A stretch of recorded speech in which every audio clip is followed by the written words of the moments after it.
વાત હવે ગામડાને થતા અન્યાયની. આપણે તમામ લોકો જાણીએ છીએ, મારા ગુજરાતના અનેક ગામ એવા છે જ્યાં લાંબા સમયથી સરપંચ નથી. એના માટે તો અલગ અલગ વાતો પણ છે, અલગ અલગ પ્રક્રિયા પણ હશે સરપંચની ચૂંટણીને લઈ. પરંતુ મારા ગુજરાત સહિતના ગામડાઓમાં સરકાર તરફથી જે ગ્રાન્ટ મળે એ ગ્રાન્ટ, પૂરી ગ્રાન્ટ વાપરવાના અધિકાર ગ્રામ પંચાયતોનો કેમ નહીં? અને આ જ સવાલ ઉઠાવીને વલસાડ જિલ્લાની અંદર, વલસાડ જિલ્લાના અલગ અલગ 90 કરતાં વધુ ગામના સરપંચો, ફૂલસ્ક્રીન દ્રશ્યો પણ જોજો, આજે પહોંચ્યા હતા પોતાની વાતને મૂકવા માટે જિલ્લા પંચાયતના પ્રમુખ સમક્ષ. આપ જોઈ શકો છો, આ સરપંચો છે.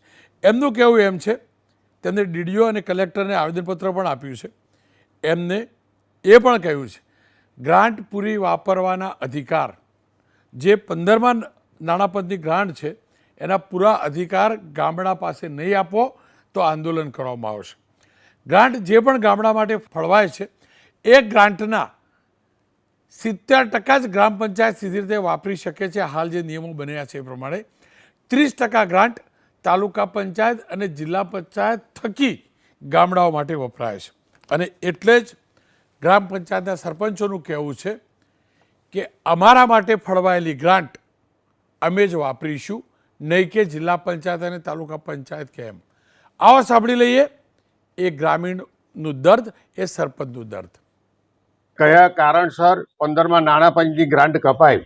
15મું નાણાં પંચ એટલે ગામના વિકાસની દોડી ન સમાન છે. જો 15મું નાણાં પંચ ના હોય તો ગામનો વિકાસ શક્ય જ નથી. અને આ નાણાં પંચ, આ જે નાણાં છે 15મું નાણાં પંચ, એ કેન્દ્રમાંથી સીધું આવે છે, એટલે ગુજરાત સરકાર વચ્ચે આવતી નથી. અને ઘણીવાર એવું બનતું હોય છે કે ભાઈ તાલુકાના સભ્યો, જિલ્લાના સભ્યો, ધારાસભ્યશ્રી, સાંસદ સભ્યશ્રી અમુક સરપંચો સાથે મનમેળ ના હોય તો તેને ઓછું ફંડ આપતા હોય. પરંતુ આ નાણાં પંચનું જે ફંડ છે એનાથી સરપંચ ખૂબ સારી રીતે ગામનો વિકાસ કરી શકે છે. એટલે આ ફંડ કોઈપણ સંજોગોમાં પહેલાં જે આવતું એના કરતાં વધવું જોઈએ. મને એ જ નથી સમજાતું, ગ્રામ પંચાયત ઉપર શું ભરોસો નથી? તમને શું સરપંચો પર ભરોસો નથી? તમને શું ગ્રામ પંચાયતના તલાટી મંત્રી પર ભરોસો નથી? શું કારણ હોઈ શકે? શું કારણ હોઈ શકે કે ગામડા માટે ફળવાતી ગ્રાન્ટ જે તે ગ્રામ પંચાયત જ ન વાપરે અને એના અધિકાર પૂર્ણત રીતે જે તે ગ્રામ પંચાયત પાસે ન હોય? કારણ કે એ જે ગ્રાન્ટ હોય છે એનો ખર્ચો આંગણવાડી, પોષણ, આરોગ્ય, કૃષિ, પશુપાલન, પ્રાથમિક માધ્યમિક શિક્ષણ, ગ્રામીણ વિકાસના કાર્યો, ઘન કચરાનું રિસાયકલિંગ, ગંદા પાણીને શુદ્ધ કરવા માટે, ઉકરડાના યોગ્ય નિકાલ માટે, વોટર વેસ્ટ ટ્રીટમેન્ટ માટે, વોટર હાર્વેસ્ટિંગ સહિતના અનેક જે કામો હોય છે એના માટે કરવાનો હોય છે. અને એટલે જ એનો અધિકાર જે તે ગ્રામ પંચાયત પાસે પૂર્ણ હોવો જોઈએ.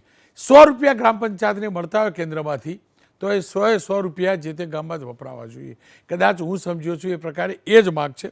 અને એટલે જ આ મુદ્દે ચર્ચા કરવા હિમાંશુભાઈ પટેલ જોડાયા છે, પૂર્વ સરપંચ પણ છે અને ભારતીય જનતા પક્ષના નેતા પણ છે. સહદેવસિંહ ચુડાસમા પૂર્વ મહામંત્રી તલાટી મહામંડળના છે. અને સ્નેહલભાઈ પટેલ સરપંચ છે ખજુડી ગામના. સ્નેહલભાઈ, આપનાથી શરૂઆત કરવી છે. કેવી કેવી સમસ્યા પડી રહી છે આ પૂરી ગ્રાન્ટ સરપંચોને અથવા તો જે તે ગ્રામ પંચાયતોને ફાળવવામાં નથી આવતી એના કારણે? જે સીધી ગ્રાન્ટ ગ્રામ પંચાયતને સોંપવામાં નથી આવતી, જેમાં પણ અત્યારે સરકારશ્રી દ્વારા 3 પ્રકારનું બાયફર્ગેશન કરવામાં આવ્યું છે: 60%, 30% અને 30%. જે આયોજનથી ગામની અંદર નાળા ગટરો, સેનિટેશનનું કામ, સ્વચ્છતાનું કામ અને ટાઈટ ગ્રાન્ટમાં તમે રોડ, રસ્તા અને બ્લોકનું કામ કરી શકો છો. એ સીધી જ ગ્રાન્ટ અત્યારે બીજા હપ્તામાં કાપવામાં આવી છે. જે વલસાડ તાલુકાની વાત કરીએ તો 4,30,31,843 રૂપિયાની ગ્રાન્ટ ઓછી કરી દેવામાં આવી છે. જે ગ્રાન્ટ ઓછી કરવામાં આવી, જેનાથી ગામની અંદર જે સરપંચો અને સભ્યોશ્રી દ્વારા જે બીજા તબક્કાનું આયોજન થતું હોય છે, જે મહોલ્લામાં વોર્ડ વાઇઝ જે કંઈ આયોજન અને વિકાસના કામોની ગાથા રાખવામાં આવી હોય, તેમાં એકદમ અન્યાય થઈ રહ્યો હોય એવું વલસાડ જિલ્લાના વલસાડ તાલુકામાં આજરોજ ઉપસ્થિત થયો છે આ મુદ્દો. સ્નેહલભાઈ, આપનો ખૂબ ખૂબ આભાર. ખેર, સહદેવભાઈ, આપની પાસેથી જાણવું છે એક્ઝેક્ટલી કેટલું જરૂરી છે કે જે પણ ગ્રાન્ટ ફળવાય એ સીધી ગ્રામ પંચાયતને આપવામાં આવે? આ રીતે જે મિલાવટ છે, અધકચરું, એ પાછળનો આશય શું હોઈ શકે અને એનાથી નુકસાન કેટલું થાય છે? ચોક્કસ રોનકભાઈ, કેન્દ્ર સરકારની 15મા નાણાં પંચની યોજનામાં એની અવધિ 2021થી લઈને 25-26 સુધી છે. એમાં કરોડો રૂપિયાની ગ્રાન્ટ વપરાય છે. 2021માં કેન્દ્ર સરકારે 3125 કરોડ જેટલી ગ્રાન્ટ ફાળવી હતી. આ ગ્રાન્ટ પંચાયત વિભાગ મારફત ગામડાને ફાળવવામાં આવે છે. એમાં ભાઈએ વાત કરી એમ 70% ગામ પંચાયતને, 20% તાલુકા પંચાયતને અને 10% જિલ્લા પંચાયતને ફાળવવામાં છે. હવે જે 20% અને 10% જિલ્લા પંચાયતને ફાળવવામાં આવે છે એમાંથી છેવટે કામ તો ગામડામાં જ કરવાના છે, પણ આયોજન જિલ્લા પંચાયતને તાલુકા પંચાયત કરે, એટલે એ આયોજનમાં એમને અનુકૂળ આવે એવા ગામોમાં એ કામો લઈ શકે. અને બીજું કે તાલુકા પંચાયતમાં પણ એની કમિટી હોય છે, જિલ્લા પંચાયતમાં ગ્રામ પંચાયત લેવલે, એટલે પછી તાલુકા પંચાયત પણ ઠરાવ કરીને એમને અનુકૂળ આવે એવા ગામોમાં આવા કામો લે છે. મારી દૃષ્ટિએ 70%ને બદલે 100% ગ્રાન્ટ જો ગામડાને ફાળવવામાં આવે, જો છેલ્લે તો આ ગ્રાન્ટ ગામડે જ ફાળવવાની છે, તો શા માટે ગ્રામ પંચાયત પોતાની રીતે આયોજન કરી શકે? અને જિલ્લા પંચાયત, તાલુકા પંચાયતની જે ગ્રાન્ટ છે એમાં ક્યારેક વહાલા દવલાની નીતિ થાય છે. આપણે જોઈએ છીએ ઘણા ગામોમાં કઈ રીતે પોતાની રીતે અનુકૂળ ન હોય.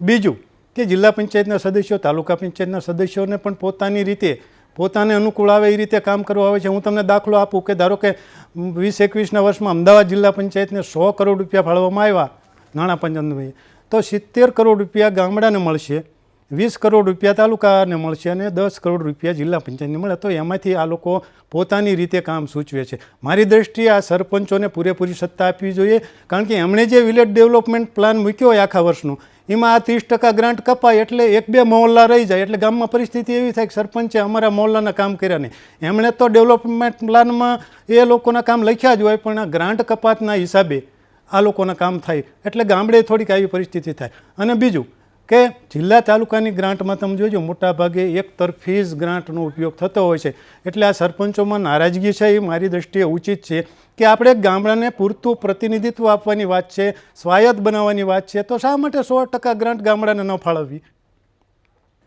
ખેર, સવાલ એ પણ છે કે ગામડા માટે જ કેમ આ બધું? હિમાંશુભાઈ, તમે તો સરપંચ રહી ચૂક્યા છો, આપ તો જાણો છો તકલીફ છે શું. મારે આટલું સમજવું, બધું જે તકલીફ હોય ગામડા માટે જ કેમ?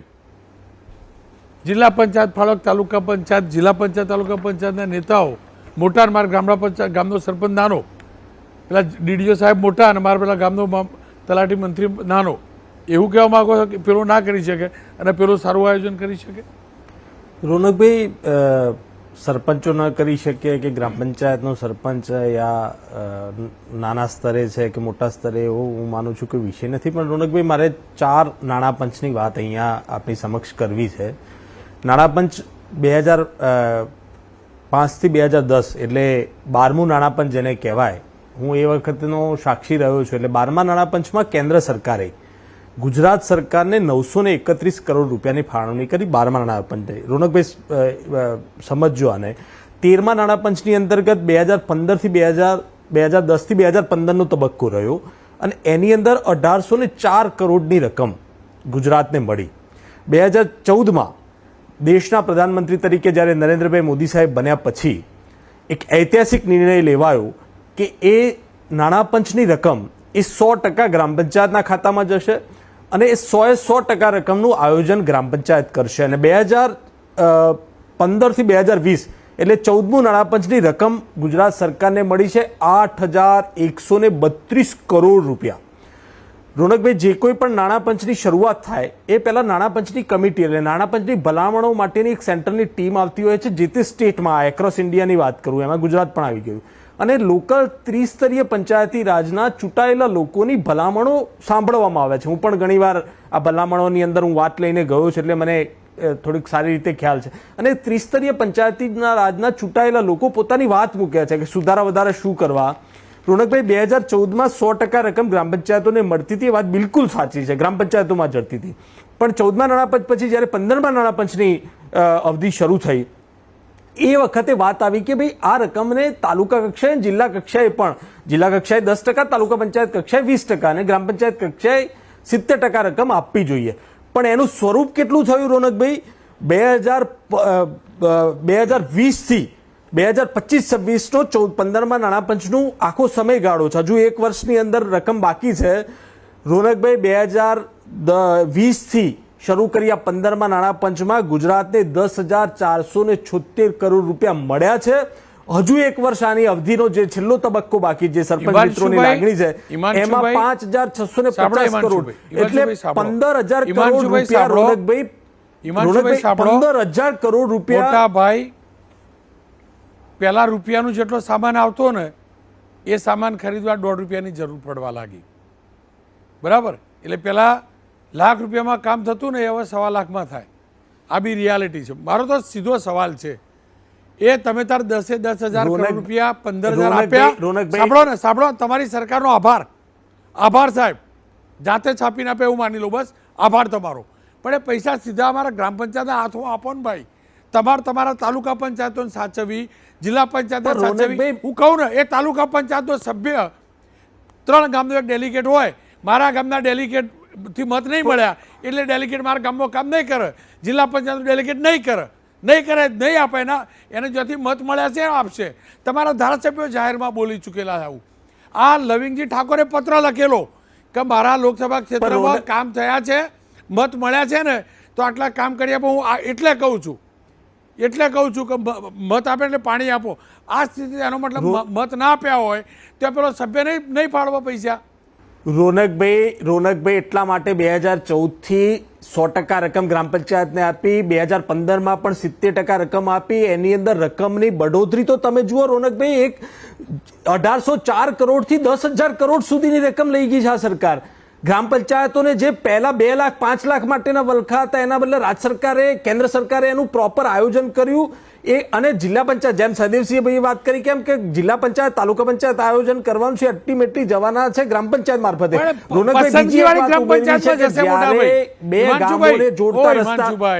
મારા ભાઈ, તમે સમજો, મારા કરતા વધુ ગામડાને, હું તો શહેરમાં રહેવાળો, તમે ગામડા રહેવાળા, પસંદગી વાળા ગામમાં જ જશે.